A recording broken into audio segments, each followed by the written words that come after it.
వైజాగ్ అంటే గుర్తుకొచ్చేది ఏంటి మనకి? స్టీల్ ప్లాంట్, అంతే కదా. 1990లో స్టీల్ ప్లాంట్, ఎప్పుడు 80లో కన్స్ట్రక్షన్ స్టార్ట్ అయిన దగ్గర నుంచి ఈ చుట్టుపక్కల జిల్లాల నుంచి, ఆంధ్రప్రదేశ్ మిగతా జిల్లాల నుంచి పనిచేయటం, ఏదో వచ్చి సెటిల్ అయ్యాం. స్టీల్ ప్లాంట్ వల్లే విశాఖపట్నాన్ని స్టీల్ సిటీ అంటారు.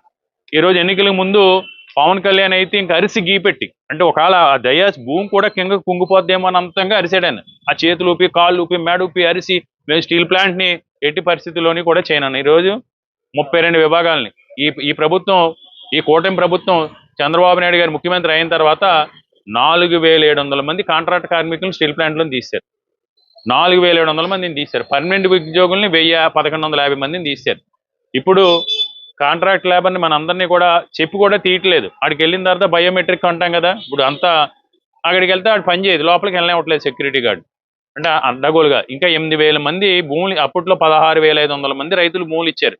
వాళ్ళు ఇంకా 8000 మందికి ఉద్యోగాలు కల్పిస్తున్నారు. వాళ్ళు ఊసు లేదు. దాని మీద కూడా మేము ఈ రోజు పోరాటం చేస్తున్నాం. అంటే అసలు చిత్తశుద్ధి లేదు. ఎన్నికల ముందు చంద్రబాబు నాయుడు నేను రాజీనామా చేస్తాను అన్నాను. ఈ రోజు ఎందుకంటే వాళ్ళకి అవకాశం ఉంది. ఈ రోజు 22 మంది ఎంపీలు, తెలుగుదేశం, జనసేన, బీజేపీ ఆంధ్రప్రదేశ్ రాష్ట్రంలోని ఎంపీలు కనుక రాజీనామా చేస్తాం, మోడీకి సపోర్ట్ చేయమంటే మోడీ ప్రధానమంత్రి కింద దిగిపోయే పరిస్థితులు ఈ రాష్ట్రంలో ఉన్నాయి.